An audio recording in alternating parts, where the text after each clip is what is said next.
फातिमा की रानी माँ, प्रभु यीशु की माँ, आसरा तू ही है माँ।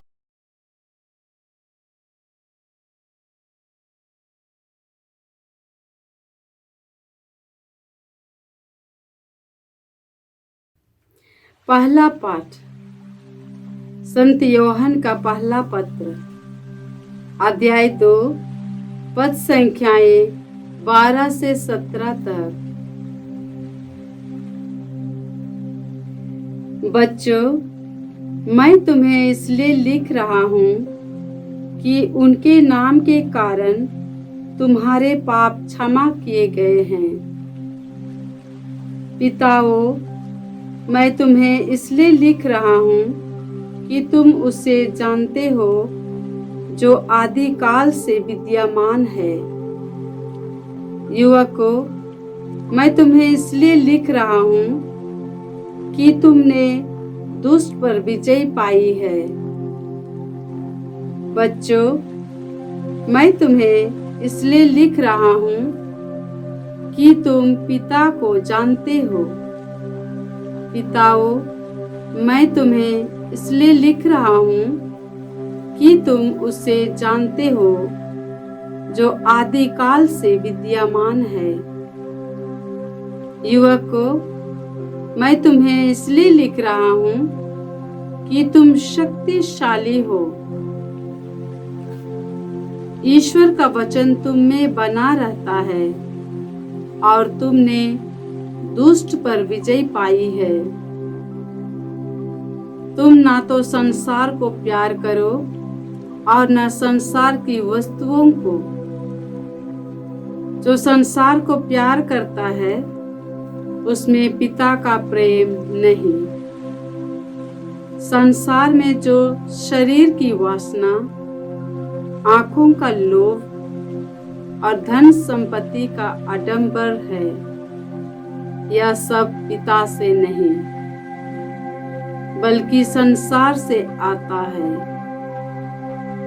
संसार और उसका वासना समाप्त हो रही है, किंतु जो ईश्वर की इच्छा पूरी करता है वह युग युगों तक बना रहता है। प्रभु की वाणी। ईश्वर को धन्यवाद। भजन अनुवाक्य। स्वर्ग में आनंद हो और पृथ्वी पर उल्लास। स्वर्ग में आनंद हो और पृथ्वी पर उल्लास। पृथ्वी की सभी जातियों, प्रभु की महिमा तथा शक्ति का बखान करो। उसके नाम की महिमा का गीत सुनाओ। अनुवाक्य। स्वर्ग में आनंद हो और पृथ्वी पर उल्लास। स्वर्ग में आनंद हो और पृथ्वी पर उल्लास। चढ़ावा लेकर प्रभु के प्रांगण में प्रवेश करो। प्रभु के मंदिर में उसकी आराधना करो। समस्त पृथ्वी उसके सामने कांप उठे। अनुवाक्य। स्वर्ग में आनंद हो और पृथ्वी पर उल्लास। स्वर्ग में आनंद हो और पृथ्वी पर उल्लास। राष्ट्रों को यह घोषित करो, प्रभु ही राजा है। उसी ने पृथ्वी का आधार सुदृढ़ बना दिया। वह न्याय पूर्वक सभी लोगों का न्याय करेगा। अनुवाक्य। स्वर्ग में आनंद हो और पृथ्वी पर उल्लास। स्वर्ग में आनंद हो और पृथ्वी पर उल्लास। जय घोष। हालेलुया। हम पर एक परम पावन दिवस का उदय हुआ है। राष्ट्रों, आकर प्रभु की आराधना करो, क्योंकि आज एक महती ज्योति पृथ्वी पर उतरी है। हालेलुया।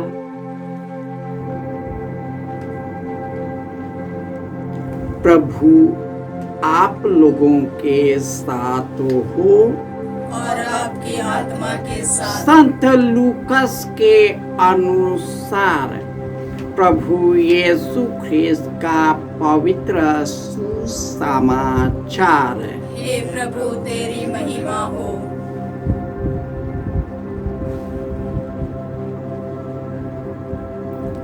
अध्याय 2 पद संख्याएं 36 से 40।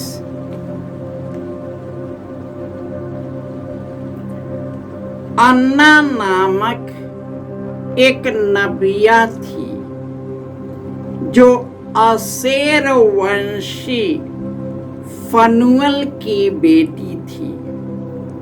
वह बहुत बूढ़ी हो चली थी। वह विवाह के बाद केवल 7 बरस अपने पति के साथ रहकर विधवा हो गई थी और अब 84 वर्ष की थी। वह मंदिर से बाहर नहीं जाती थी और उपवास तथा प्रार्थना करते हुए रात दिन ईश्वर की उपासना में लगी रहती थी।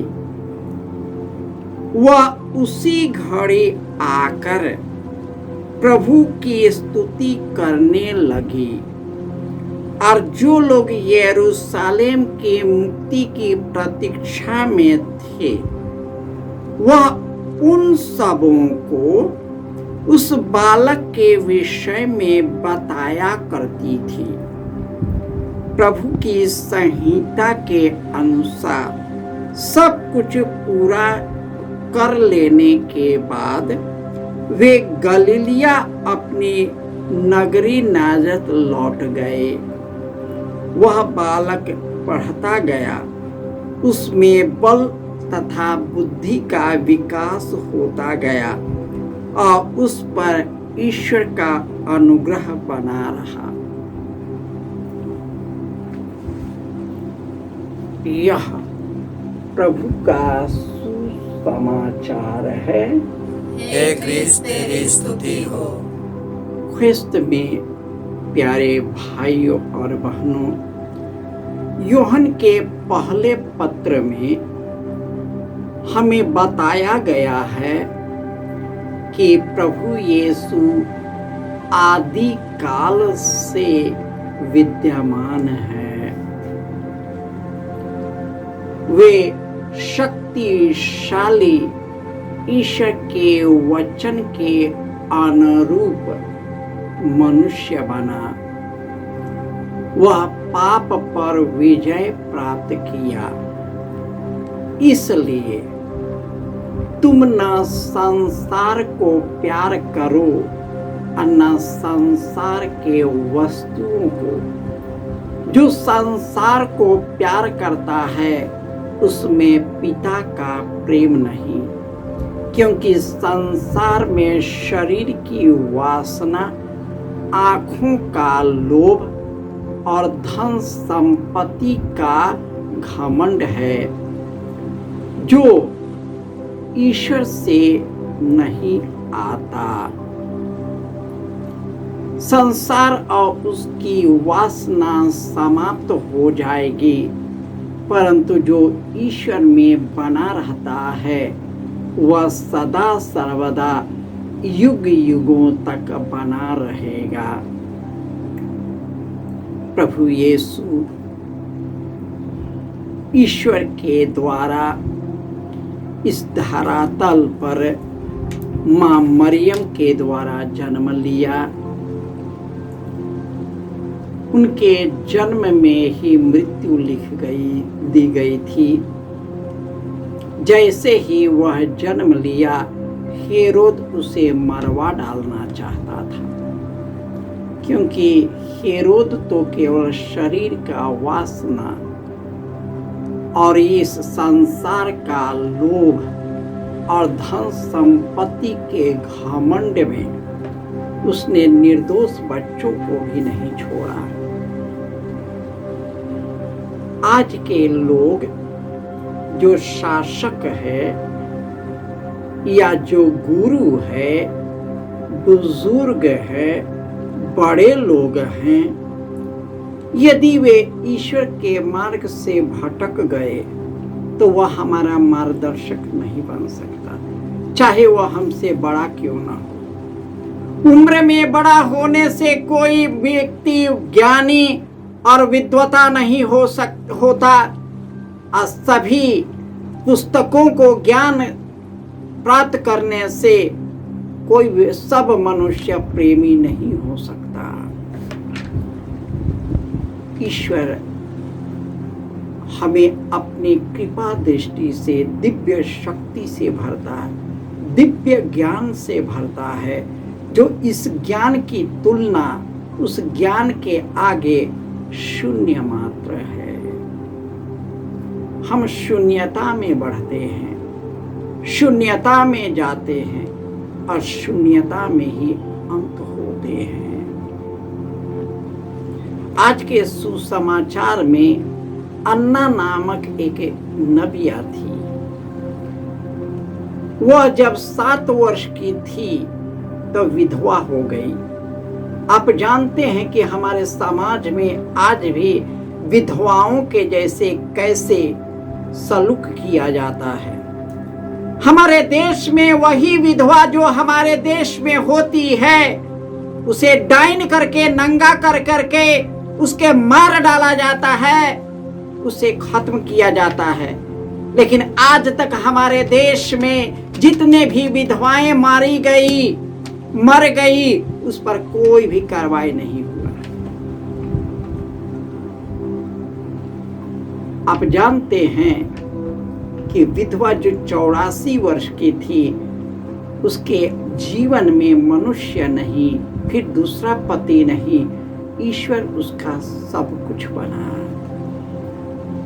उसके पति के मरने के बाद उन्होंने ईश्वर को अपना सर्वस्व अर्पित किया और उसी ईश्वर ने उसे महिमामय पुत्र का दर्शन कराया। उसने मुक्तिदाता यीशु को अपने गोद में रखा और उसने कहा, हे प्रभु, अपनी दासी को अब ले चल, क्योंकि मैंने तेरा दर्शन किया। वही महिला यीशु के बारे में भविष्यवाणी करती थी, क्योंकि वह ईश्वर की आत्मा से संचालित थी, पवित्र आत्मा से भरी हुई थी, क्योंकि उसके जिंदगी में ईश्वर को छोड़ और कोई नहीं रहा। इसलिए ईश्वर ने अन्ना उस विधवा को महान बनाया। हमारी जिंदगी कितनी भी कठोर क्यों न, विशेषकर जो इस दुनिया के, हमारे देश के विधवा लोग हैं, वचन बताता है कि विधवा का करा मेघों को चीर करके यीशु के पास पहुंचता है। आप किसी पुरुष का हाथ न पकड़े, फिर आप दूसरे मनुष्य के हवाले न हो। आप ईश्वर में भरोसा रखिए। संत अन्ना, जिन्होंने अपनी जिंदगी ईश्वर के लिए समर्पित किया और ईश्वर ने उसके जीवन को महान बनाया, आपके जीवन को महान बनाएगा। जिसके पुत्र नहीं हैं, पुत्रियां नहीं हैं, संतान नहीं हैं, दूसरों के कहने से, दूसरों के रोक टोक के कारण आप पर जितने भी मनमाना व्यवहार होता है, उस पर विश्वास मत कीजिए। अपने आप पर दया कीजिए, ईश्वर को समर्पित कीजिए। ईश्वर वह ईश्वर है जो एक बूढ़ी को भी, एक बांझ को भी कुछ भी कर सकता है, क्योंकि वह सर्वशक्तिमान है और उसने कर दिया है। एलिजाबेथ जो बांझ थी, सामुएल की मां जो बांझ थी, सैमसन जो इस्राएल का सबसे बड़ा न्यायकर्ता था, शक्तिशाली था, उसकी मां बांझ थी। सामुएल की मां बांझ थी। ये मां मरियम की माता पिता बांझ थे, लेकिन उनके बांझपन में ईश्वर की महान लीला छिपा था। आपकी जिंदगी में एक महान लीला छिपा है। ईश्वर जरूर उसे पूरा करेगा, पर शर्ते आप पूर्ण रूपेण अन्ना के जैसे अपने जीवन को अर्पित करें। ईश्वर आपका सर्वस्व बने, यीशु आपकी शक्ति बने, पवित्र आत्मा आपको और आपके जीवन का संचालन करे। आपकी जिंदगी में एक महान खुशी और आनंद आएगा और आपके जीवन से सब दुख और दर्द मिटाएगा और आपको अपनी आशीष और कृपा से भर देगा। हम सभी यीशु के पास भक्ति के साथ चले, प्रेम के साथ चले, आप उसके मार्ग को अपनाएं। इनका मार्ग कठिन है, परंतु असंभव नहीं। जय यीशु।